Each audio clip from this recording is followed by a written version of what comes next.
मित्र बनला भूत ही घटना आहे पुण्यातील. आयुष पुण्याच्या DK पाटील कॉलेजमध्ये फर्स्ट इयरला होता. त्याचं 12वी पर्यंतचं सर्व शिक्षण DK पाटील कॉलेजमधूनच झालं होतं. आयुषला IAS बनायचं होतं आणि त्यासाठी तो कॉलेजच्या लायब्ररीत दिवस रात्र अभ्यास करत असे. एक दिवस आयुषने लायब्रेरियनला विचारलं, टाइम्स ऑफ इंडिया कुठे आहे? मला सापडत नाहीये. बहुतेक कोणीतरी घेऊन गेलं असेल. आयुषला आश्चर्य वाटलं, कारण त्याच्याशिवाय कॉलेजमध्ये दुसरं कोणी टाइम्स ऑफ इंडिया वाचणारे नव्हते. आयुषने दुसरे वर्तमानपत्र घेतले आणि आपल्या जागेवर जाऊन तो बसला. तितक्यात त्याचं लक्ष त्याच्या बाजूला बसलेल्या मुलाकडे गेलं. तो टाइम्स ऑफ इंडिया वाचत होता. आयुषने त्याला विचारलं, IAS ची तयारी करतोयस का? होय. तुझं नाव काय आहे? मेहुल. मी फर्स्ट इयर शिकतोय. अरे, आपण तर क्लासमेट्स आहोत, पण तुला याआधी नाही पाहिलं. 12वी पर्यंत कुठे शिकलास? याच कॉलेजमध्ये होतो. मी पाहिलंय तुला. काय बोलतोस काय? मी तर तुला नाही कधी पाहिलं. अशा प्रकारे दोघेही खूप गप्पा मारू लागले. त्यांच्यात मैत्री झाली आणि आता ते दिवस रात्र एकत्र लायब्ररीत येऊन वाचन करू लागले. एक दिवस आयुष कॉलेज कॅन्टीनमध्ये त्याची मैत्रीण नेहा आणि वरुण सोबत होता. काय लायब्ररीत दिवस रात्र अभ्यास करतोस? एकट्याला कंटाळा नाही का येत? मी एकटा थोडी असतो. माझ्यासोबत मेहुल देखील असतो. कोण मेहुल? अरे, तो जो माझ्या शेजारी बसतो. अगं, आपलाच क्लासमेट आहे. माझ्यासोबत प्रत्येक लेक्चर अटेंड करतो. मी तर तुझ्यासोबत कुठल्या मेहुलला नाही पाहिलं. काय बोलतेस काय? थांब, मी आत्ताच त्याला बोलवतो. आयुषने मेहुलला फोन लावला, पण त्याचा फोन स्विच ऑफ येत होता. आयुषला टेन्शन आलं. नेहा त्याला म्हणाली, ठीक आहे बाबा, असेल कोणी मेहुल. असे माझं लक्ष मेहुलवर नाही, वरुणवर आहे. असं म्हणत नेहाने वरुणला मिठी मारली आणि आयुषला देखील मोकळं वाटलं. एकदा रात्री आयुष आणि मेहुल लायब्ररीत अभ्यास करत होते. खूप रात्र झाली होती. लायब्रेरियनला झोप आली आणि तो आयुषला म्हणाला, आयुष, आता लायब्ररी तूच सांभाळ. मी निघतो. तुझं झालं तर खाली शिपायाला टाळं लावायला सांग. लायब्रेरियन निघून गेला आणि आयुष मेहुल सोबत पुस्तक वाचण्यात गुंग झाला. वाचता वाचता आयुषचं लक्ष मेहुलच्या पुस्तकांवर गेलं.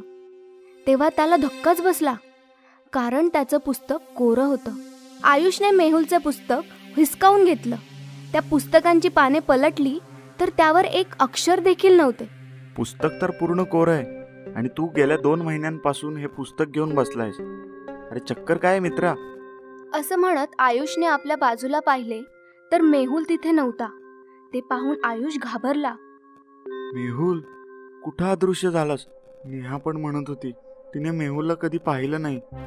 लायब्ररियन पण लायब्ररीची जबाबदारी माझ्यावर सोपवून गेलाय. तो मेहुलला सुद्धा बोलू शकला असता. या लोकांनी मेहुलला कधी पाहिलं नाहीये का? मेहुल खरंच नाहीये का? हे पुस्तक, मेहुलचे अचानक गायब होणं, हे सर्व काय आहे? अचानक लायब्ररीची लाईट गेली आणि आयुष अजूनच घाबरला. त्याने डोळे बंद केले आणि लाईट येण्याची वाट पाहू लागला. अचानक लाईट आली आणि आयुष खुश झाला. त्याने डोळे उघडले. पाहतो तर काय, त्याच्या बाजूला मेहुलचं भूत बसलेलं होतं. मेहुल, हे सर्व काय आहे? मेहुल नाही, मेहुलचं भूत. आणि तू हे जे काही पाहतोयस त्याला ही दुसरं तिसरं कोणी नाही, तूच जबाबदार आहेस.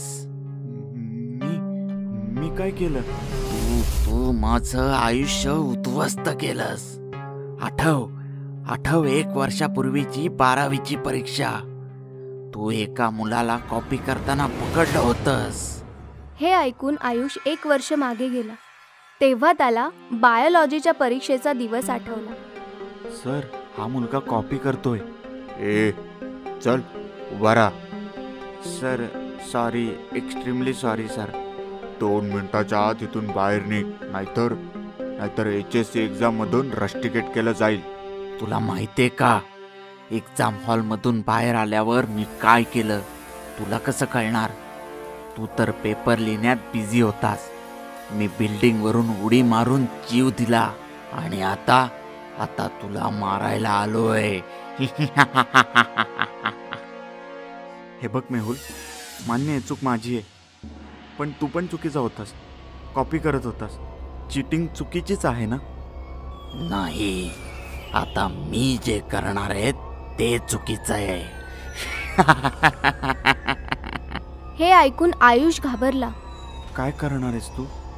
मेहुलने आयुषचा गळा पकडला आणि त्याने त्याला खिडकीतून बाहेर फेकून दिलं.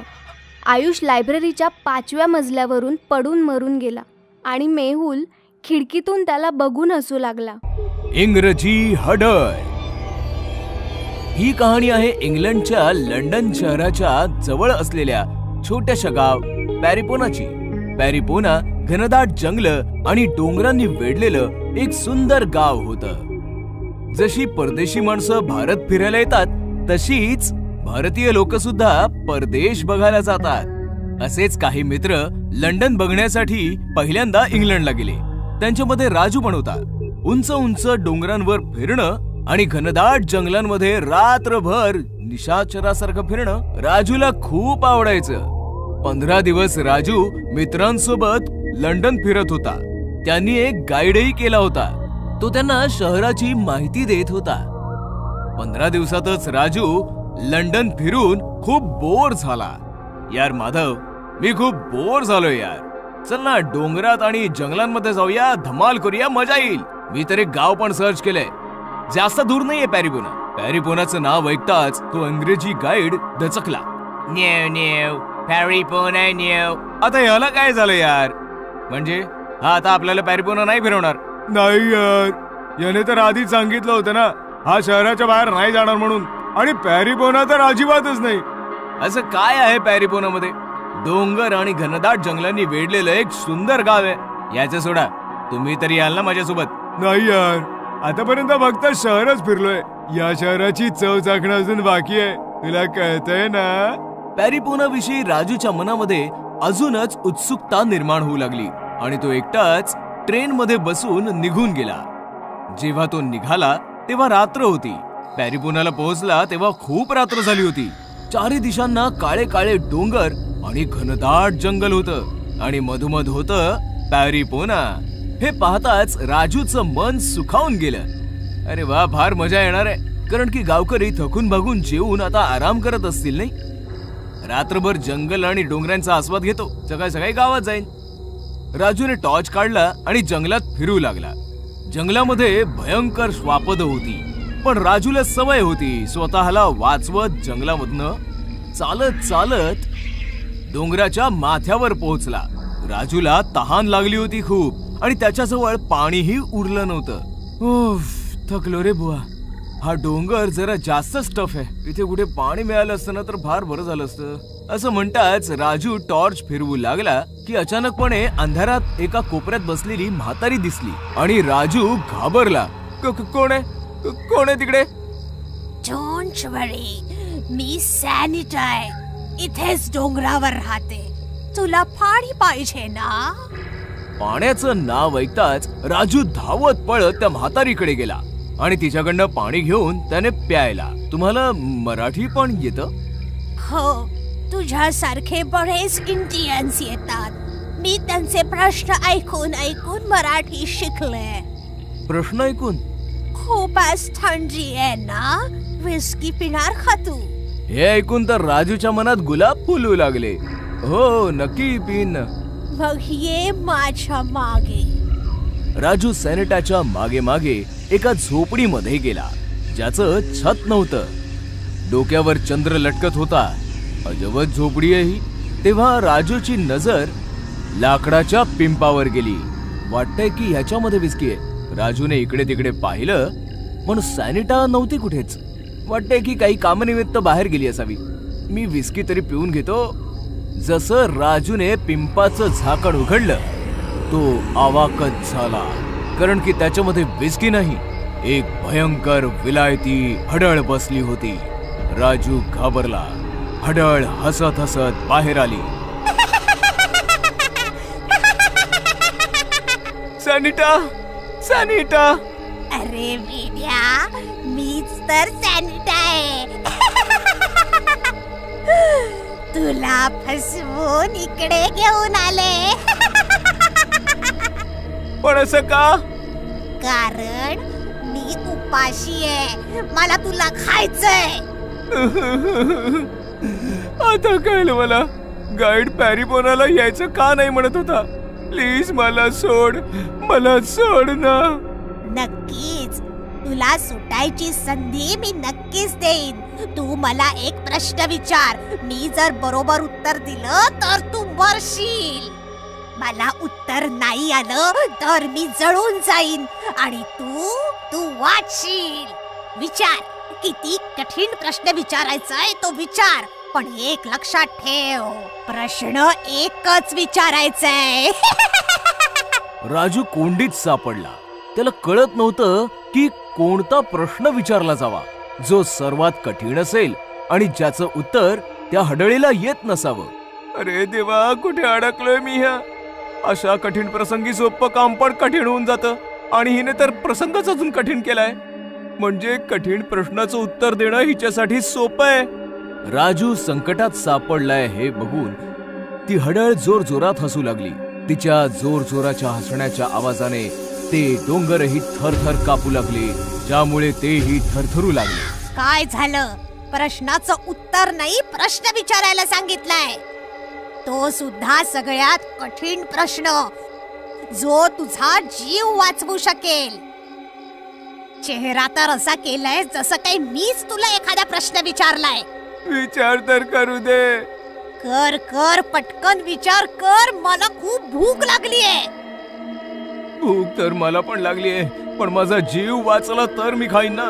विचार कर राजू, लवकर विचार कर. अशा प्रकारे राजूने बराच वेळ आपलं डोकं खाजवलं, पण त्याला एकही कठीण प्रश्न सुचला नाही. त्याच्या डोक्यामध्ये प्रश्न तर भरपूर होते, परंतु प्रश्न तर भरपूर आहेत, पण ही हडळ पटकन त्याचं उत्तर देईल आणि मला माझा जीव गमवावा लागेल. नाही नाही नाही, फालतू प्रश्न विचारून कोंबड्यासारखं हलाल नाही व्हायचं आहे मला. कोंबडीचं अंड. अचानकपणे राजू जोराने ओरडला. मिळाला, प्रश्न सापडला. हे ऐकताच हडळ खुश झाली. अच्छा, मला पण बघू दे किती कठीण प्रश्न आहे. जो कोणी या झोपडीत आलाय तो झोपडीच्या बाहेर नाही गेला, एवढं लक्षात ठेव. चल विचार. मी तुला जो प्रश्न विचारणार आहे ना, तो मी लहानपणापासूनच ऐकतोय, पण कोणी याचं उत्तर नाही देऊ शकलं. याचं खरं उत्तर जगातला कोणी माणूस नाही देऊ शकत. अरे तर मग पटकन विचार ना. प्रश्न हा आहे की आधी कोंबडी आली की अंड? आधी कोंबडी आली की आधी अंड? कोंबडी, अंड, नाही, अंड, कोंबडी, अंड, कोंबडी, अंड, कोंबडी, नाही, नाही. अशा प्रकारे हडळ अंड आणि कोंबडी करत राहिली आणि प्रश्नामध्ये गुरफटून गेली. थोड्या वेळाने अचानकपणे ती हडळ जळू लागली आणि बघता बघता ती हडळ जळून भस्म झाली. म्हटलं होतं ना मी, या प्रश्नाचं उत्तर आजपर्यंत कोणी नाही देऊ शकलंय. अशा प्रकारे राजूने आपल्या प्रश्नाने आणि सोबतच अख्ख्या पॅरिपोनाला हडळीच्या जाचातून मुक्त केलं. बोरवेल वालं भूत. गोष्ट आहे पुण्याची. रश्मी आणि निखिल पती पत्नी होते. सॉफ्टवेअर कंपनीमध्ये काम करत होते आणि शहराच्या बाहेर भाड्याच्या जागेत राहायचे. तासनतास प्रवास आणि त्यात फ्लॅटचं भाडं, यापेक्षा तर आपण पुण्यातच एखादा नवीन फ्लॅट घेऊया. आपलं सेव्हिंगही बऱ्यापैकी आहे. रश्मीचं म्हणणं ऐकून निखिलने घर खरेदी करण्याचा निर्णय घेतला आणि त्याच्या मित्राच्या मदतीने सदानंद नावाच्या माणसाला भेटला, ज्याला घर विकायचं होतं. हे बघा, प्रभात रोडवर एक मोठं घर आहे. तसं तर काकांचं आहे, पण काकांना मूलबाळ नव्हतं, त्यामुळे घर मला देऊन गेले ते. मी US ला शिफ्ट होतोय म्हणून घर विकायचंय. रश्मी आणि निखिलने घर पाहिलं तर त्यांना खूप आवडलं. त्यांनी घर विकत घेतलं आणि सदानंद US ला निघून गेला. काही दिवस गेले. रश्मी आणि निखिल नवीन घरात सेटल झाले होते. त्यांचं डेली रुटीन पण खूप चांगलं चाललं होतं. एके दिवशी रश्मी आणि निखिल झोपले होते की अचानक एका आवाजाने रश्मी जागी झाली. आवाज फार भयानक होता. सदानंद, मी तुला सोडणार नाही. आवाजाने विचलित होऊन रश्मी बेडमधनं उठली आणि चालत चालत एका रूमच्या समोर येऊन थांबली. रूमचं टाळं आपोआप तुटलं.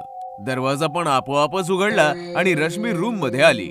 रूमच्या मधोमध एक फार मोठी बोरवेल होती, ज्यातून फार विचित्र आवाज येत होते. अचानकपणे रश्मीच्या पाठीवर कोणीतरी हात ठेवला. रश्मीने मागे वळून पाहिलं तर मागे निखिल उभा होता. रश्मी, अगं इकडे काय करतेस? निखिलचं लक्ष बोरवेलकडे जाताच तो चकित झाला. सदानंदने आपल्याला सांगितलं का नाही की या रूम मध्ये बोरवेल आहे? आपण ही रूम कधी व्यवस्थित नाही पाहिली. रश्मी नॉर्मल होऊन बोलू लागली. बोरवेल आहे तर चांगलंच आहे ना, पाण्याचा त्रास तर नाही होणार आता. दुसऱ्या दिवशी रश्मी निखिल बरोबर जॉबवर तर गेली, पण तिचं वागणं बोलणंच बदललं होतं. लंच ब्रेक मध्ये कोणालाही न सांगता ती गुपचूप घरी आली आणि बोरवेल समोर येऊन उभी राहिली. मला बाहेर काढा. रश्मीने बोरवेलचा स्विच ऑन केला आणि गार्डन मध्ये येऊन झाडांना बोरवेलचं पाणी देऊ लागली. पाण्यामुळे अख्ख्या कॉलनीमध्ये दुर्गंधी पसरली. लोक नाक तोंड बंद करून घराच्या बाहेर पडली आणि दुर्गंध वाढला. लोकांनी नोटीस केलं की रश्मी दुर्गंधीयुक्त पाण्याने गार्डनला भिजवते. लोक ओरडत रश्मीच्या दिशेने आली. अगं हे सडका पाणी आहे, थांब थांब. लोकांचं म्हणणं ऐकताच जोर जोराने रश्मी हसू लागली आणि पाण्याच्या धारेने तिने लोकांना भिजवायला सुरुवात केली. दुर्गंधीयुक्त पाणी शरीरावर पडताच लोक पळाली. संध्याकाळ होताच निखिल घरी आला तेव्हा त्याने पाहिलं गार्डन मधील सगळी झाडं वेली सुकली होती. निखिलला राग आला आणि तो आतमध्ये किचन मध्ये आला तर रश्मी जेवण बनवत होती. काय गरज होती कॉलनीतल्या लोकांसोबत मूर्खपणा करायची? वेडी म्हणतायत तुला. काय गरज काय होती बोरवेल सुरू करायची? जेवण तयार आहे, हात पाय धुवून घे. रश्मीचा आवाज विचित्र होता, जणू कोणी पुरुष बोलतो आहे. काय झालं रश्मी? दुपारी ऑफिस मधनं पटकन आलीस? माझी तब्येत ठीक नव्हती. काय झालंय तुझ्या तब्येतीला? का असं बिहेव करतेस तू? मध्यरात्र झाली होती. निखिल झोपला होता. अचानक एका भयानक आवाजाने त्याची झोप मोड झाली. सदानंद, मी आलो आहे. निखिल घाबरला. त्याने पाहिलं तर बिछाण्यावर रश्मी नव्हती. अचानकपणे त्याची नजर सीलिंग वर गेली तेव्हा त्याचे डोळे विस्फारले गेले. रश्मी वर लटकलेली भयानक भूत बनली होती. जोर जोरात ओरडत होती.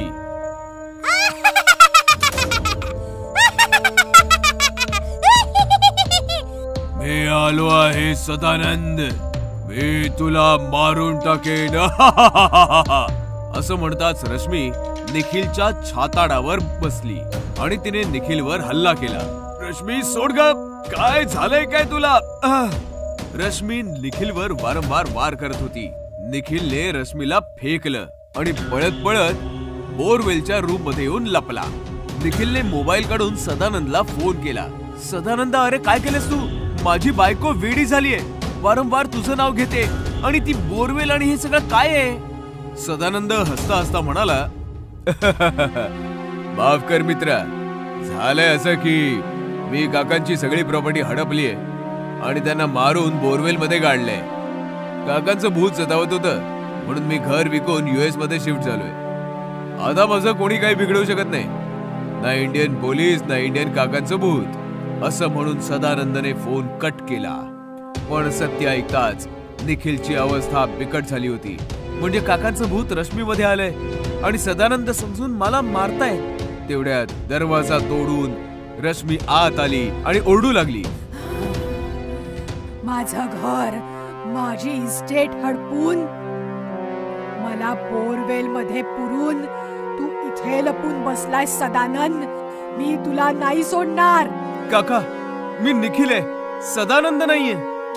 पण रश्मीने निखिलला बोलायची संधीच नाही दिली. तिने निखिलला पकडलं, खेचून बोरवेलच्या दिशेने घेऊन आली आणि निखिल सोबतच तिने बोरवेल मध्ये उडी मारून स्वतः सोबतच निखिलचं आयुष्यही संपवलं.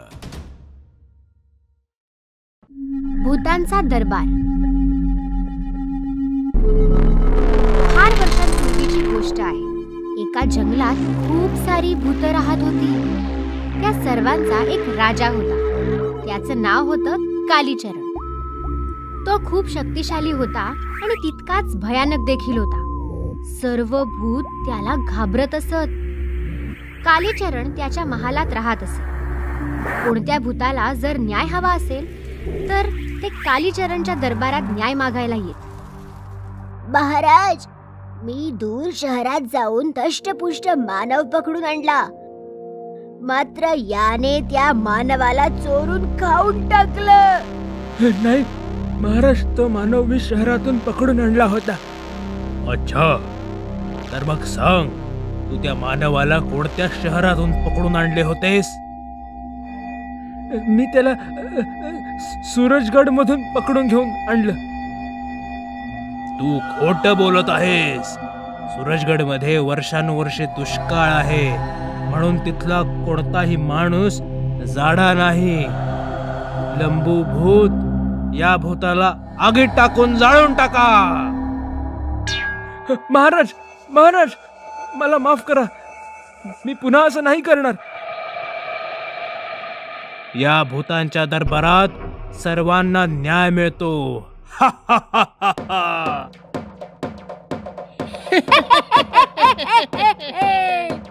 दरबारात बसलेले सर्वजण जोर जोरात हसू लागतात.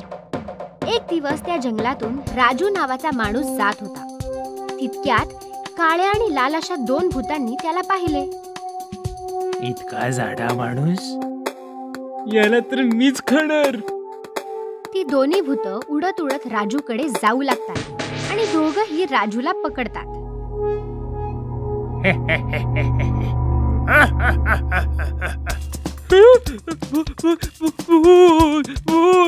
या मानवाला पहिले मी पकडलंय. नाही नाही, या मानवाला पहिले मी पकडलंय. अशा तऱ्हेने दोघांमध्ये बाचाबाची सुरू होते आणि मग ते ठरवतात, चल या मानवाला आपण दरबारात घेऊन जाऊया. ती दोन्ही भूत राजूला घेऊन दरबारात येतात. लाल भूत कालीचरणला घडलेली सगळी घटना सांगतो आणि मग म्हणतो, महाराज, आता तुम्हीच निर्णय घ्या. या माणसाला नक्की कोणी खायचं? हे मानव, तूच सांग, या दोघांपैकी सर्वात आधी तुला कोणी पकडलं? इतकी भूत पाहून राजू घाबरतो आणि मग रडू लागतो. मला जाऊ द्या, मी चुकून जंगलात आलो, मला जाऊ द्या.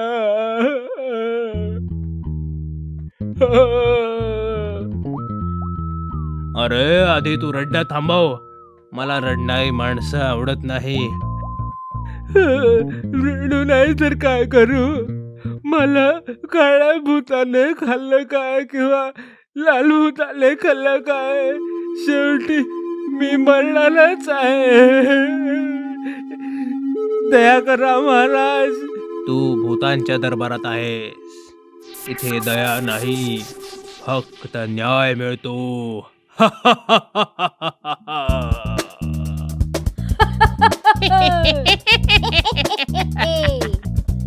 चला आता ठरवूया की या माणसाला तुम्हा दोघांपैकी याला कोण खाणार.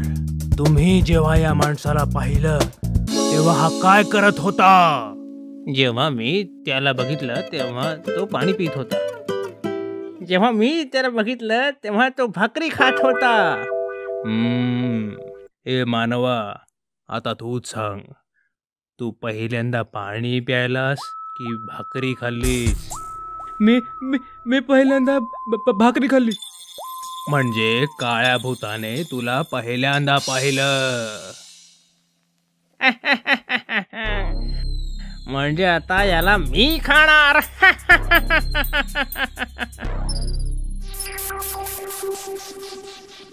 म्हटलं होतं ना, भूतांच्या या दरबारात सर्वांसोबत न्याय होतो.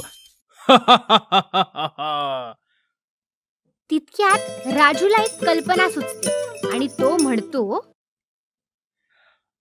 पण भूतांच्या महाराजा, तुम्ही त्या लहान भूताबरोबर अन्याय केला. तू काय म्हणतोयस? मला मान्य आहे की काळ्या भूताने मला पहिल्यांदा पाहिलं, पण मी तर छोट्या भूताला पहिल्यांदा पाहिलं. आणि त्याच वेळी माझ्या मनात विचार आला की मला हे छोटे भूतच खाऊ शकतं, म्हणून माझ्यावर या छोट्या भूताचाच अधिकार असला पाहिजे. हे तू काय म्हणतोयस? हा माणूस बरोबर बोलतोय. त्याच्यावर या छोट्या भूताचाच अधिकार असला पाहिजे, म्हणून त्याला छोटे भूतच खाणार. तितक्यात ते छोटे भूत म्हणालं, पण महाराज, मी माणूस नाही खात. काय महाराज, मग तर तुम्ही मला इथून सुखरूप जाऊ दिलं पाहिजे, आणि हाच न्याय आहे, आणि या भूतांच्या दरबारात सगळ्यांसोबत न्याय होतो ना. कालीचरणला राजूचं म्हणणं पटतं आणि मग तो म्हणतो, हा माणूस बरोबर बोलतोय. जर लहान भूत त्याला खाऊ इच्छित नाही तर त्याला जाऊ दिलं पाहिजे, कारण या भूतांच्या दरबारात सगळ्यांसोबत न्याय होतो.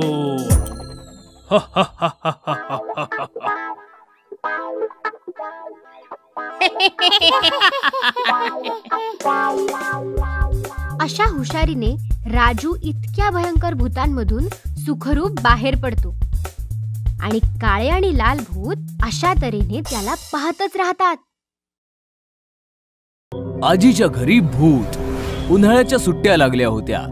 कौशिक आणि टीना त्यांच्या मावस भाऊ बहीण लिली आणि मयूर सोबत ट्रेनने त्यांच्या आजोळी विलासपूरला चालले होते. चौघेही विलासपूरला त्यांच्या आजी आजोबांच्या घरी पोहोचले. आजी आजोबांचं घर म्हणजे खूप जुना एक लांब लचक वाडा होता. वाड्यामध्ये फक्त आजी आजोबाच राहायचे. त्यांची दोन्ही मुलं फॉरेनला शिफ्ट झाली होती. चौघही भाऊ बहीण पोहोचताच आजी आजोबांना मिठी मारतात. अरे आलात माझ्या पिल्लांनो. अरे तुमच्या येण्यामुळे या सुन्या सुन्या भाड्यात जान आलीये. बाळांनो, अंग पाय धुवून फ्रेश व्हा जरा. आजीने तुमच्यासाठी गरमागरम जेवण बनवलंय.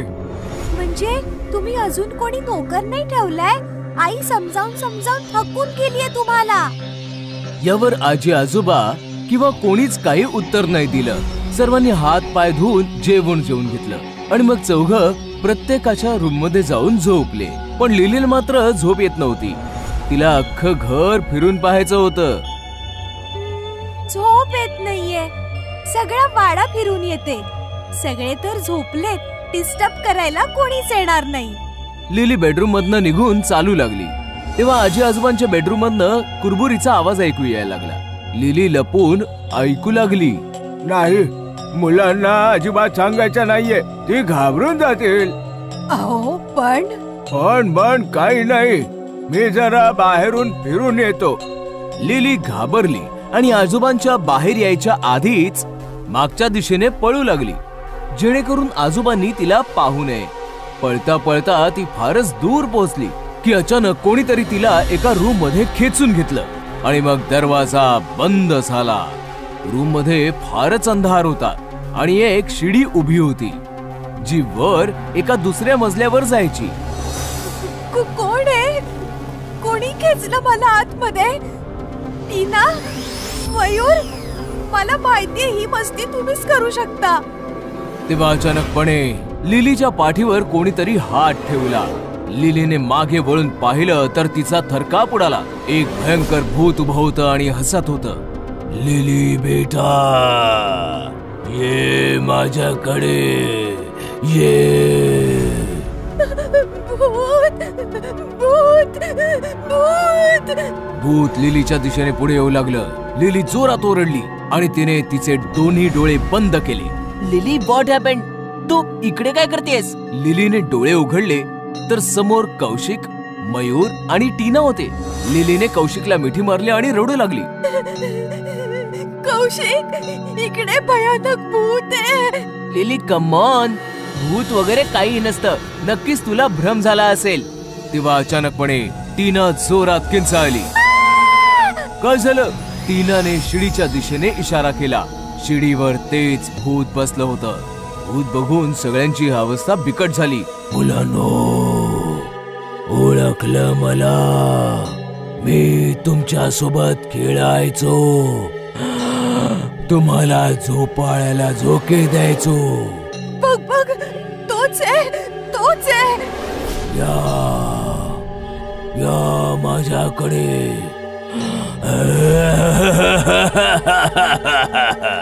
मुलं घाबरली आणि किंचाळू लागली, आजी आजी. आजीचं नाव ऐकताच भूताला राग आला आणि मुलांच्या दिशेने चालू लागला. मुलं दरवाजापाशी गेली तर दरवाजा आपोआप बंद झाला. खबरदार, आजी आजोबांना आवाज दिला तर मी तुमचा कच्चा फडशा पाडेन. कोण आहेस तू? का मला त्रास देतोयस? भूत मुलांच्या जवळ आलं आणि त्याने कौशिकला उचलून हवेमध्ये फेकून दिलं. कौशिक जोराचा जमिनीवर आपटला. ओ गॉड, लागलं रे. मग भूताने प्रत्येकाला हवेमध्ये उचलून फेकून दिलं. चौघही जोर जोरात ओरडू लागले. भूत जोर जोरात हसू लागलं की तेवढ्यात अचानक शिडीवरून खाली उतरून आजी आजोबा आले. आजोबांच्या हातामध्ये छडी होती. आजी आजोबांना पाहिल्यानंतर लहान मुलांच्या जीवामध्ये जीव आला आणि भूत आजोबांची छडी पाहून घाबरून गेलं. भूत पळून जाईल याच्या आधीच आजोबांनी त्यांच्या छडीने भूताला मारायला सुरुवात केली.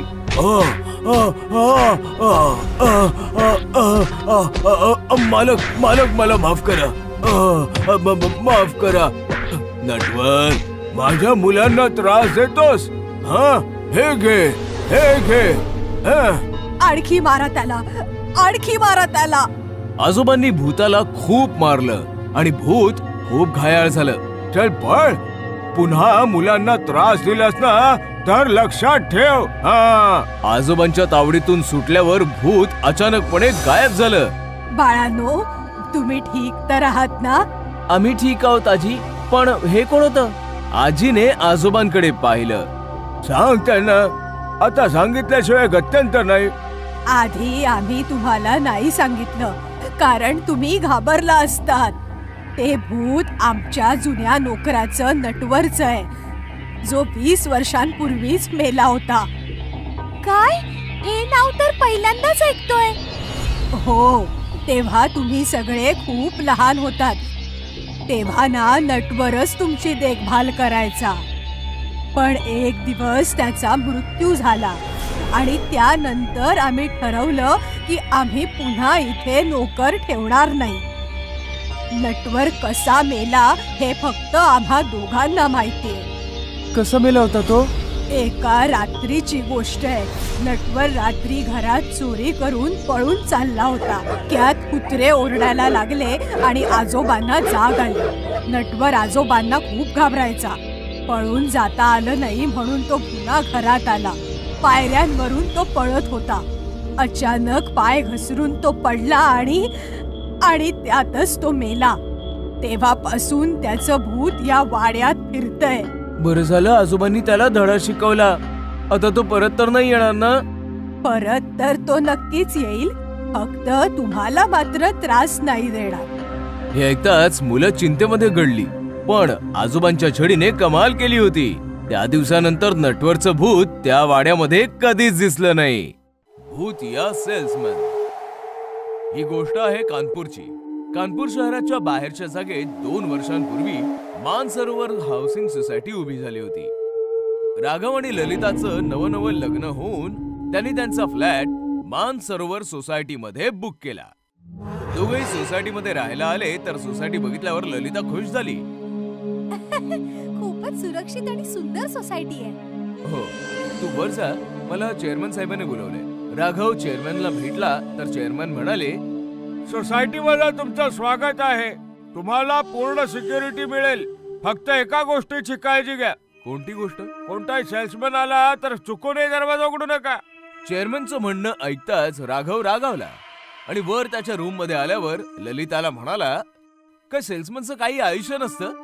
एका सेल्समॅनच्या प्रगतीचे सर्व रस्ते बंद दरवाजाच्या इकडे येऊन बंद होतात. तुला सेल्समन्स विषयी इतकी आपुलकी काय? ललिताचं म्हणणं ऐकताच राघव गप्प बसला. दुसऱ्या दिवशी सकाळी राघव तयार होऊन ऑफिसला निघून गेला.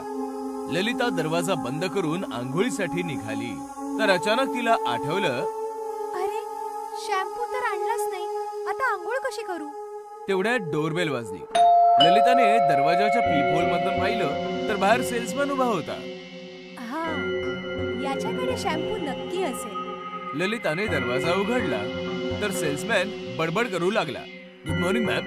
मी विकास ब्युटी टोनर कंपनी मधनं आलोय. सेल्समॅन सुरू झाला तर ललिता हैराण झाली. अरे स्टॉप इट, मला फक्त एक शॅम्पू हवाय. ललिताने सेल्समॅन कडनं शॅम्पू खरेदी केला आणि सेल्समॅन निघून गेला. दुसऱ्या दिवशी ललिता झोपेतनं जागी होऊन हॉलमध्ये आली तर तिने पाहिलं राघव सोफ्यावर बसला आहे. ललिताने मागणे येऊन राघवला मिठी मारली. डार्लिंग, लवकर जाणार होतास ना? गेला का नाहीस? अचानकपणे ललिताला काहीतरी जाणवलं. झटक्यात ती मागे गेली. कोण आहेस तू? सोफ्यावर बसलेला माणूस मागे वळला तशी ललिता घाबरली. तो राघव नाही, सेल्समॅन होता. तू पाठीमागून राघव सारखा दिसतोस. तू तू आत कसा आलास? नक्कीच राघवने दरवाजा उघडा ठेवलाय. दरवाजा तर बंद होता. तर मग तू आत कसा आलास? जो दरवाजा एकदा माझ्यासाठी उघडला जातो तो पुन्हा बंद नाही होत.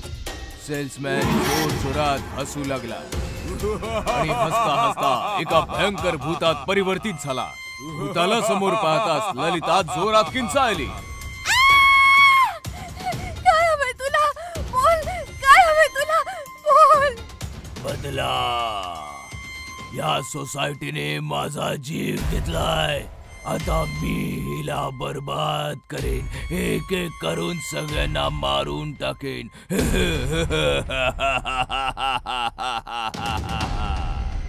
सेल्समॅन ललिताच्या दिशेने पुढे होऊ लागला आणि ललिता मागे मागे सरकू लागली. राघव त्याचा मोबाईल त्याच्या बेडरूम मध्ये विसरला होता. मोबाईल घेण्यासाठी तो परत त्याच्या फ्लॅट समोर आला आणि चावीने दरवाजा उघडू लागला, पण दरवाजा उघडलाच नाही. हा उघडत का नाही बरं? अचानक आतून आवाज आला ओरडण्याचा आणि राघव घाबरला. ललिता, काय झालं? दरवाजा उघड. राघव दरवाजा ठोठावत होता आणि आत भूताने ललिताला गॅलरीतून खाली लटकवलं होतं. राघव, राघव वाचव, राघव वाचव. मी पण असाच मेलो होतो. आता तू पण अशीच. राघव दरवाजा ठोठावत होता तेवढ्यात चेअरमन तिकडे पोहोचले. जोवर तुझी बायको जिवंत आहे तो दरवाजा उघडणार नाही. सेल्समॅन साठी दरवाजा उघडून ललिताने चूक केलीये. पण तो असं का करतोय? ही गोष्ट 2 वर्षांपूर्वीची आहे, जेव्हा ही सोसायटी नवीन नवीन तयार झाली होती. एक सेल्समॅन इकडे सोसायटीत आला तेव्हा मी त्याला थांबवलं. अरे, तू आतमध्ये कसा आलास? सोसायटीमध्ये सेल्समॅन अलाउड नाहीयेत. मी विकास आहे साहेब, वॉचमॅन पासून लपून आलोय. माझ्या भावाला मोठा जॉब मिळणार आहे, त्याच्यासाठी पैसे जमा करतो साहेब. प्लीज मला वर जाऊ द्या ना. नाटकं करू नकोस, पळ इकडनं. मी त्याला धक्के मारून बाहेर काढलं म्हणून तो पाईपावरनं वर चढला आणि पाय घसरून खाली येऊन पडला.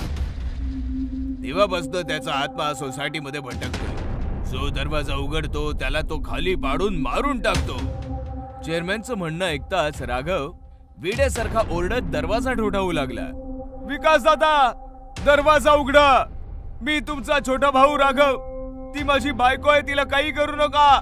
सेल्समॅनचं भूत ललिताला खाली सोडणारच होतं.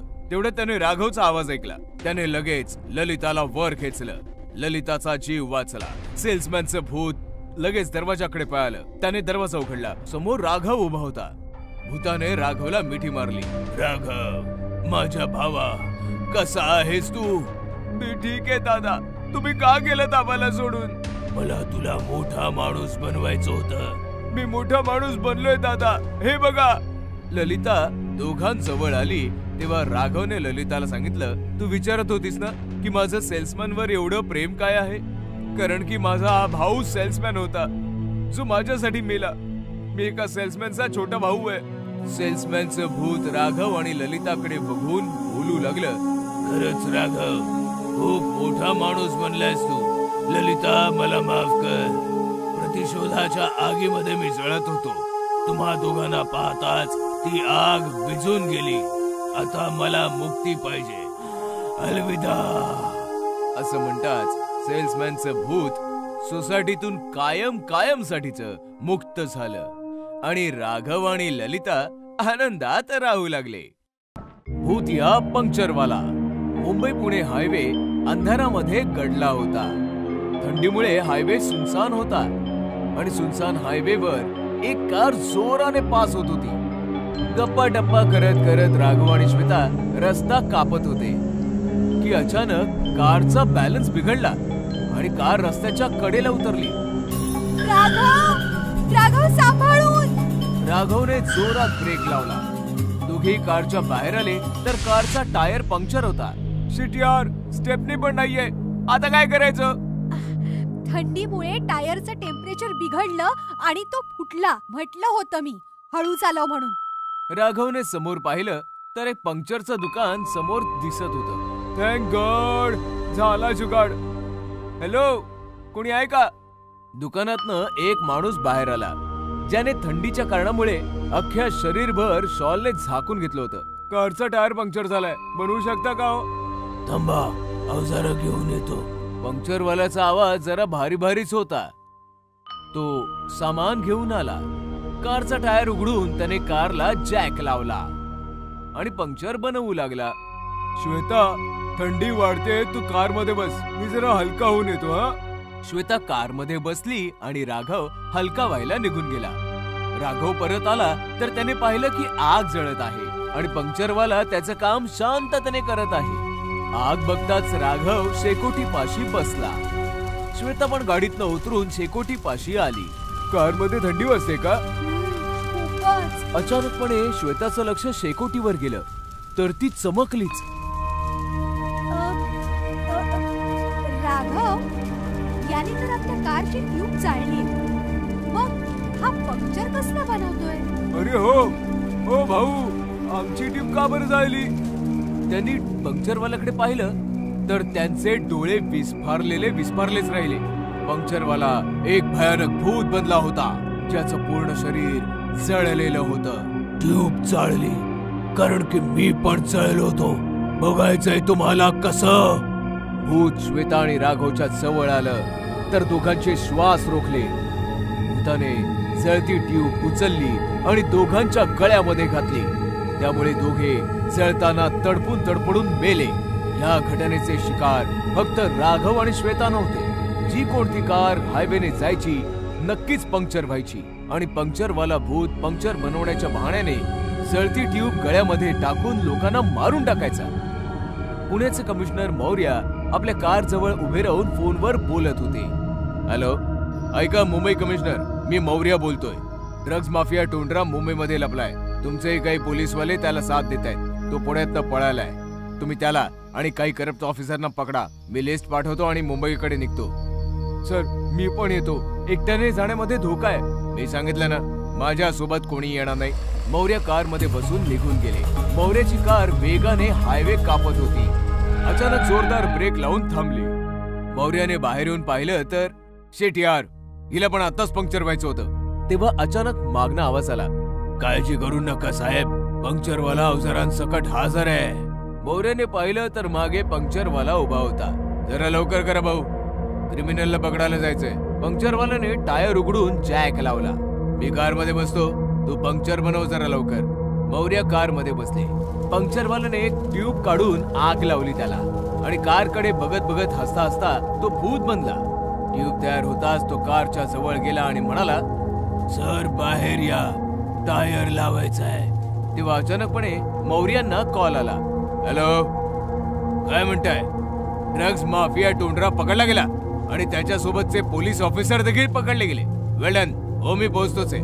मौर्य कार मधनं उतरून बाहेर आले तर पंक्चरवाला गायब होता आणि कारची ट्यूब जळत होती. मौर्य समजला की काहीतरी गडबड आहे. त्याने पिस्तूल काढली आणि पटकन मागे वळला तर त्याच्या मागे पंक्चरवालं भूत हसत उभं होतं.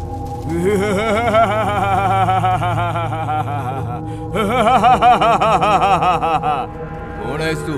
घाबरू नका साहेब, मी तुम्हाला काही त्रास नाही देणार. माझा बदला पूर्ण झालाय. कसला बदला? टोंडरा आणि करप्ट ऑफिसर पकडले गेले ना. हो, पण तुला हे सर्व कसं माहिती? 2 महिन्यांपूर्वी एके रात्री टोंडरा कार घेऊन माझ्याकडे आला होता. ऐक, कारचा पंक्चर बनव. फक्त पंक्चर बनवायचं, बाकी बघायचं नाही. मी ट्यूब उघडली. ट्यूब मधून मला ड्रग्सचे पॅकेट मिळाले. मी पोलिसांना फोन केला. पोलीस आले, पण ते टोंडरा सोबत मिळालेले होते. बोललो होतो ना, दुसरीकडे लक्ष द्यायचं नाही. भटकलं ध्यान, गेली जान. याला जाळून टाक टोंडरा, बाकी आम्ही सांभाळून घेऊ. त्या रात्री टोंडराने पोलिसांसोबत ट्यूब आणि टायर मध्ये टाकून मला जाळून मारून टाकलं. मग मी भूत बनलो आणि माणुसकीवरनं माझा विश्वास उडाला. मी निष्पाप माणसांना मारत राहिलो. आज टोंडरा आणि ऑफिसरांच्या अटकेची न्यूज ऐकली तेव्हा समाधान झालं. आता मी मुक्त होऊ शकतो. असं म्हणताच पंक्चरवालं भूत कायमसाठी असं म्हणतात लुप्त झालं.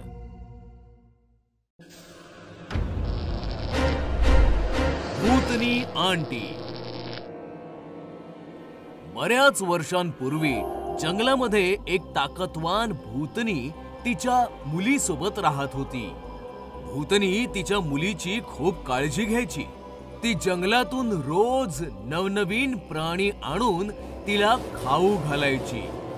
आई, हा ससा खूपच मऊ आहे, पण हा ना खूपच छोटा होता.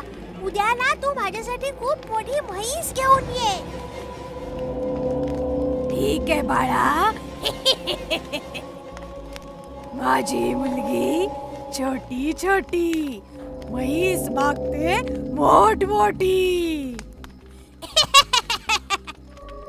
अशीच वेळ निघून गेली आणि भूतनी आता म्हातारी झाली आणि आजारी पडू लागली. आता तिच्या जागी तिची मुलगी शिकार करून आणू लागली. एके दिवशी म्हाताऱ्या भूतनीने तिच्या मुलीला सांगितलं, बाळा, आता मी जास्त दिवस जिवंत नाही राहणार, म्हणून माझी इच्छा आहे तू माझी एक शेवटची इच्छा पूर्ण कर. सांग आई.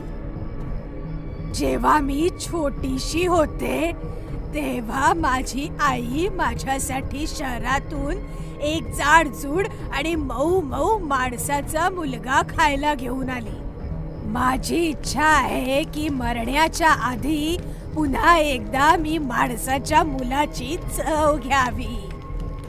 ठीक आहे आई, मग तुझ्या पुढच्या वाढदिवसाला आपण माणसाच्या मुलाची चव चाखू. मानवाच्या मुलाच्या शोधात भूतनी शहराच्या दिशेने निघाली. जंगलातून मी आले, शहराकडे मी जाईन.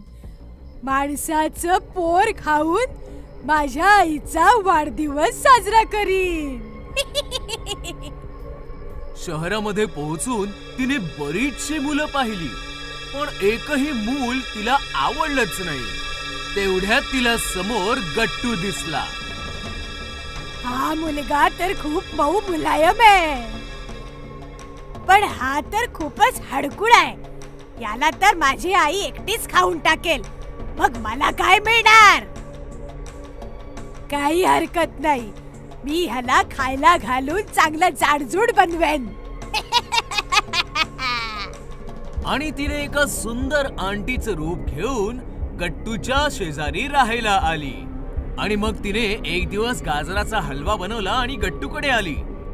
मी गट्टूसाठी गाजराचा हलवा आणलाय. Thank you aunty.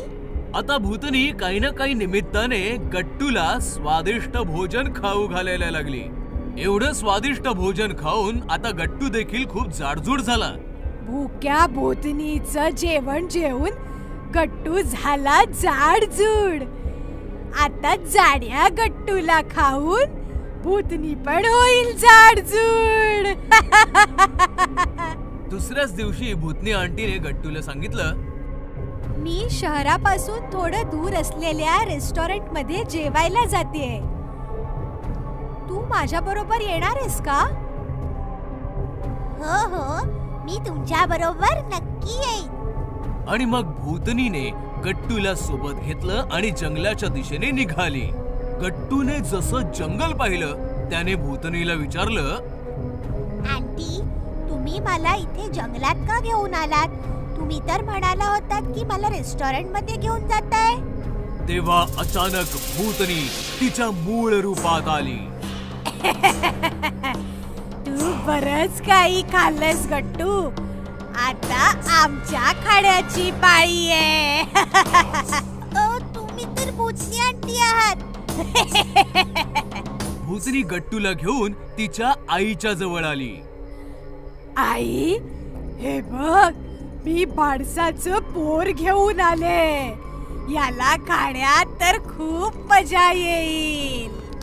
ह्या दोन्ही भूतणींचं बोलणं ऐकल्यावर गट्टूला कळलं की यांच्यापासून वाचण्यासाठी त्याला काही ना काही शक्कल लढवावी लागेल. तेवढ्यात त्याला एक आयडिया सुचली. आता तुम्ही मला खायचं ठरवलेलंच आहे, तर तुम्ही मला खा. पण तुमच्यापैकी माझं काळीज कोण खाणार? असं म्हणतात माणसाच्या शरीरात काळीज सगळ्यात जास्त स्वादिष्ट असतं आणि जो ते एकदा खातो तो त्याची चव कधीच नाही विसरत. तसं तर मला वाटतं की माझं काळीज भूतनी आंटीनेच खायला पाहिजे, कारण त्यांनी खूप मेहनत केली आहे ना. नाही नाही, तुझं काळीज तर मीच खाणार, कारण माझ्या सांगण्यावरूनच तर तुझी भूतनी आंटी तुला शहरातून इथे घेऊन आलीये. पण मेहनत तर जास्त मीच केलीये ना. जेव्हा मी लहान होते तेव्हा माझ्या आईने मला मुलाचं काळीज खायला नव्हतं घातलं, म्हणून याचं काळीज तर मीच खाणार. असं कसं? मेहनत तर जास्त मी केलीये, मग त्याचं काळीज मीच खाणार. आणि मग बघता बघता भांडण विकोपाला गेलं. म्हाताऱ्या भूतणीने भूतणीवर खूप जोरात प्रहार केला. मग भूतणीनेही म्हाताऱ्या भूतणीला बेदम चोपलं. अशा प्रकारे दोघी आपसात भांडत मेल्या आणि गट्टू मात्र तिकडनं सुखरूप पळाला. व्हॅलेंटाईन्स वाली रात्र. गोष्ट आहे कोकमपुरा शहरातली. सॅम नावाचा फारच जवान आणि हँडसम मुलगा ट्रेनने त्याच्या मावशीच्या शहरी कोकमपुराला येत होता. ट्रेन स्टेशनवर थांबताच मावशीने सॅमला तिच्या छातीशी कवटाळलं. पहिल्यांदाच माझ्या शहरात आलास, आता मी तुला कुठे जाऊ नाही देणार. काळजी करू नकोस मावशी, अख्खी फेब्रुवारी मी इकडेच एन्जॉय करेन. व्हॅलेंटाईनचा महिना आहे, तुझ्या शहरातून कुठल्या कुठल्या नक्कीच पटून घेऊन जाईन. सॅमचं म्हणणं ऐकताच मावशी अचानकपणे दचकली. कोकमपुरामध्ये व्हॅलेंटाईन नाही साजरा होत सॅम. पण सॅमचं लक्ष कुठे वेगळीकडेच होतं. अचानकपणे त्याला चक्कर येऊ लागली. हे काय होतंय? काय झालं बाळा? असं वाटतंय ही जागा, हे शहर मी आधीही पाहिलंय. मला कळत नाही काय काय दिसू लागलंय. डोकं प्रचंड दुखतंय. सॅमचं म्हणणं ऐकताच मावशी हसू लागली. अरे वेड्या, आयुष्यात पहिल्यांदा आलायस इथे. रात्रभर प्रवास झालाय ना तुझा, त्यामुळे झालंय असं. मग सॅम मावशी सोबत मावशीच्या घराकडे निघाला. दुसऱ्या दिवशी संध्याकाळी सॅमने मावशीच्या गॅरेजमध्ये एक बाईक बघितली आणि मावशीला आवाज दिला. मावशी. मावशी तिकडे आली तेव्हा सॅमने विचारलं, ही बाईक आशिष दादाची आहे ना? सॅमचं म्हणणं ऐकताच मावशी इमोशनल होऊन बोलली, हो, ही आशिषचीच बाईक आहे. माझा आशिष अगदी तुझ्यासारखाच दिसायचा. देवाने त्याला माझ्यापासून हिरावून नेलं. मावशी रडू लागली आणि सॅमही भावूक झाला. आशिषची बाईक घेऊन सॅम फिरत फिरत रोझी गार्डनला पोहोचला. कळत नाहीये असं का वाटतंय की या गार्डनची माझं जुनं नातं आहे. मला गार्डन मध्ये जाऊन बघायला पाहिजे. सॅम एंट्री गेटवर पोहोचला, पण वॉचमनने त्याला तिकडे थांबवलं. नवीन आहेत काय? माहिती आहे ना, व्हॅलेंटाईन संपेपर्यंत रोजी गार्डन उघडत नाही. सॅमने वॉचमन सोबत बरीच उज्जत घातली, पण काही फायदा नाही झाला. सॅम परत बाईक पाशी आला आणि अचानकपणे त्याने पाहिलं बाईक मध्ये कोणीतरी गुलाब लावलं होतं. गुलाब बघताच सॅम खुश झाला. चला, इथे आल्याचा काहीतरी फायदा झाला. रात्रभर सॅम गुलाबाचा वास घेत विचार करत होता की हे गुलाब अखेर कोणी ठेवलं असावं. तेवढ्यात त्याला गुलाबामध्ये एक चिठ्ठी मिळाली. चिठ्ठीमध्ये लिहिलं होतं, सॅम, उद्या संध्याकाळी रोझी गार्डन मध्ये भेट. दुसऱ्या दिवशी संध्याकाळी सॅम रोझी गार्डनला पोहोचला, पण वॉचमनला पाहिल्यावर त्याला पुढे जायची हिंमतच झाली नाही. कळत नाहीये या शहराला व्हॅलेंटाईन्स पासून काय अलर्जी आहे. तेवढ्यात अचानक त्याचा हात कोणीतरी मागून खेचला आणि त्याने पाहिलं एक मुलगी त्याला मागणं खेचत बाजूच्या रस्त्याने त्याला गार्डन मध्ये घेऊन चालली आहे. गार्डन मध्ये आल्यावर दोघेही थांबले. थोडा श्वास घेतल्यानंतर सॅमने बघितलं मुलगी फारच सुंदर आणि मॉडर्न होती. ओ, तर तू आहेस जिने बाईक मध्ये गुलाब आणि गुलाबात लेटर सोडलं होतं. मी आहे शर्वरी, तुझ्या मावशीच्या शेजारच्या बंगल्यात राहते. परवा तुला येताना बघितलं आणि बघता क्षणी तुझ्यावर फिदा झाले. मला तुला सांगायचं यार, किती हँडसम आहेस तू खरंच. असं म्हणताच शर्वरीने सॅमला प्रपोज केलं आणि अशा प्रकारे दोघांची लव्ह स्टोरी सुरू झाली. व्हॅलेंटाईन्सच्या दर संध्याकाळी दोघेही लपत छपत रोझी गार्डन मध्ये भेटू लागले. किस डेची संध्याकाळ होती. बराच वेळ गप्पा मारल्यानंतर शर्वरीने अचानकपणे सॅमला किस केलं आणि म्हणाली, उद्या व्हॅलेंटाईन्स डे आहे. उद्या आपण कायमचे एकमेकांचे हो. उद्या रात्री उशिरा ये आणि आशिषचा कोणताही शर्ट घालून ये, समजलं. शर्वरीच्या किसमुळे सॅम त्याचं सर्वस्व हरवून बसला होता. अर्धी रात्र संपली होती. सॅम आशिषच्या रूम मध्ये त्याचा शर्ट शोधत होता. मावशी तिकडे आली आणि तिने सॅमला पाहिलं. नक्कीच काहीतरी गडबड आहे. फिरण्याच्या निमित्ताने उशिरा घरी येतो आणि आता हे मला याला बाहेर जाण्यापासून थांबवलं पाहिजे. सॅम, सॅम, काय करतोयस? चल निघ इथून. सॅमने मावशीकडे बघितलं. त्याचं वागणं बदललं होतं. तो एकदम भयानक बनला होता. बाजूला हो आई, आज मला कोणीही थांबवू शकत नाही. हा. सॅमने मावशीला धक्का दिला आणि मावशी एका भिंतीवर जाऊन आदळली आणि बेशुद्ध पडली. आशिषचा एक शर्ट सॅमने घेतला आणि दरवाजा बंद करून मावशीला एका रूम मध्ये बंद केलं. व्हॅलेंटाईन्सची रात्र होती. सॅम आशिषचा शर्ट घालून गार्डन मध्ये शर्वरी सोबत बसला होता. तो आता पूर्णपणे नॉर्मल होता. मला हे सांग की तू आशिष दादाचा शर्ट का आणायला सांगितलास? कारण मी तुला माझ्या जगात घेऊन जायला आले आशिष. शर्वरी अचानकपणे भयानक भूतनी झाली. सॅम प्रचंड घाबरला होता. घाबरू नकोस आशिष, मी शर्वरी, तुझी प्रेमिका. आठव जरा, 20 वर्षांपूर्वीची ती व्हॅलेंटाईन्सची रात्र. आपण इथे दोघंच बसलो होतो. तेवढ्यात संस्कृती रक्षक बनून काही गुंड इथे आले आणि आपल्याला मारून टाकलं. तू तर सॅम बनून दुसरा जन्म घेतलास, पण मी तुझी वाट बघत राहिले. फक्त तुझी वाट पाहत राहिले. हे काय करतेस तू? हे कोण आहेस तू? शर्वरीच्या भूताने सॅमचे दोन्ही हात पकडले आणि त्याच्या कपाळावर किस केले. अचानकपणे सॅम शांत झाला. मग शर्वरीने सॅमला आलिंगन दिलं आणि तिच्या नखांनी त्याचा गळा चिरून त्याला मारून टाकलं.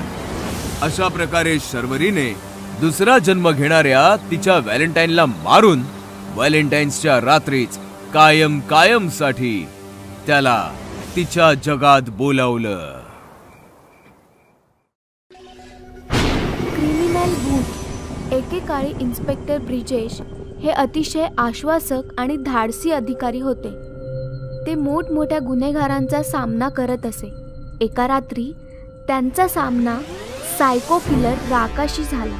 ते त्याच्या मागे धावत होते आणि राकाही वेगाने धावत होता. पण ब्रिजेशने एक शॉर्टकट घेतला आणि पुढे येऊन राकाला गोळी मारली. मी तुला सोडणार नाही इन्स्पेक्टर.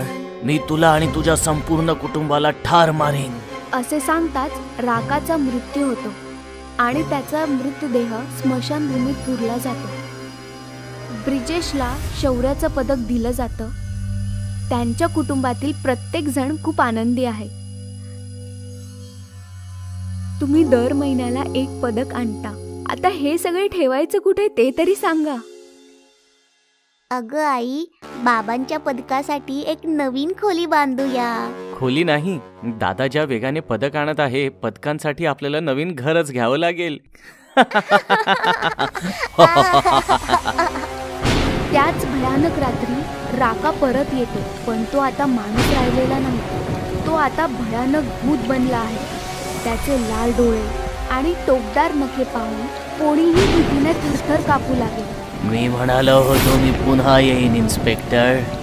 आता तुला आणि तुझ्या कुटुंबाला माझ्यापासून कोणीही वाचवू शकत नाही.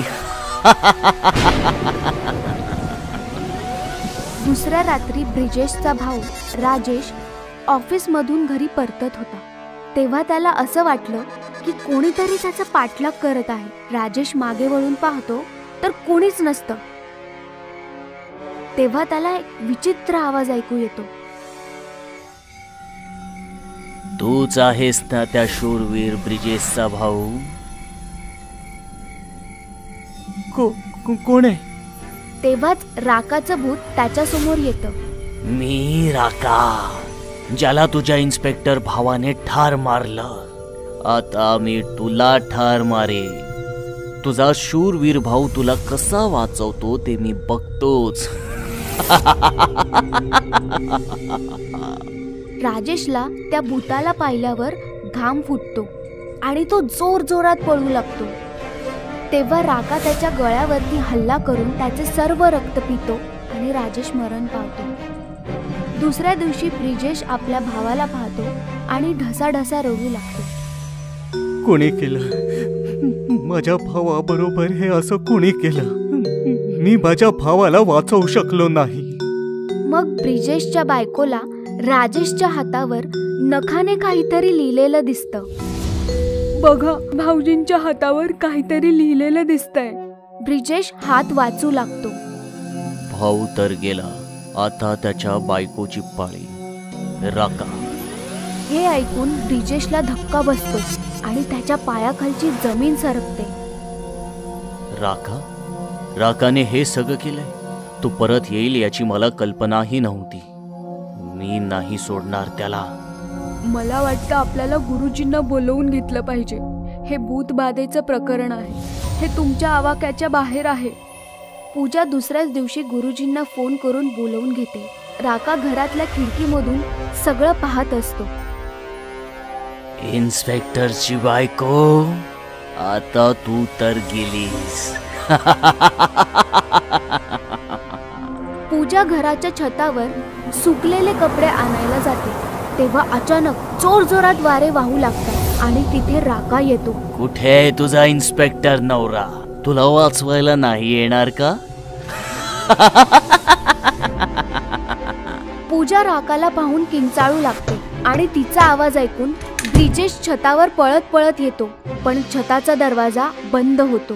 राका, तुझी दुश्मनी माझ्याशी आहे. हवं तर मला मार, पण माझ्या परिवाराला सोडून दे. येईल येईल, तुझा देखील नंबर येईल, पण तुझ्या सुंदर बायकोला अजून थोडं सुंदर बनवू दे. पूजा घाबरून पळू लागते की तेव्हाच राका आपल्या नखांनी तिच्या चेहऱ्यावर हमला करतो. पूजाला चेहऱ्यावर झालेल्या जखमांमुळे ती जमिनीवर कोसळते आणि तडपून तडपून मरून जाते. अजून माझा बदला पूर्ण झालेला नाही. मी परत येईन इन्स्पेक्टर. दरवाजा उघडताच ब्रिजेश पूजाकडे येतो आणि रडू लागतो. तेव्हा तिथे गुरुजी येतात. ब्रिजेशचा मुलगा सुधीर राकाच्या भूताबद्दल गुरुजींना सगळं सांगू लागतो. ती एक दुष्ट आत्मा आहे. त्या आत्मेवर अंतिम संस्कार न झाल्यामुळे तिला मुक्ती पण नाही मिळाली. आपल्याला लवकरच तिच्या नावाची पूजा केली पाहिजे, जेणेकरून तिला लवकरात लवकर मुक्ती मिळेल. जे करायचे ते लवकरात लवकर करा गुरुजी. मी माझ्या बायकोला आणि भावाला तर गमावलंय. आता मी माझ्या मुलाला नाही गमावू शकत. गुरुजी मंत्र वाचू लागतात आणि त्या क्षणी राका तिथे येते. नाही, तुमची इतकी हिम्मत की तुम्ही लोक मला मुक्ती द्याल. मी तुम्हा तिघांना नाही सोडणार. राका सुधीर जवळ जातो आणि त्याचा गळा आवळतो. सुधीरचा जीव गुदमरू लागतो. तेव्हा गुरुजींनी दिलेलं गंगाजळ ब्रिजेश राकावर शिंपडतो आणि राकाचं मेलेलं शरीर जळू लागतं. हे काय केलंस तू? तेव्हा गुरुजी आपल्या पूजेचा शेवटचा मंत्र वाचतात आणि राकाची आत्मा हवेमध्ये विलीन होऊन जाते. माझा बदला अजून पूर्ण झाला नाही. नाही. आणि अशा प्रकारे राकाच्या आत्म्याला मुक्ती मिळते आणि ब्रिजेश आपल्या मुलाचा जीव वाचवतो.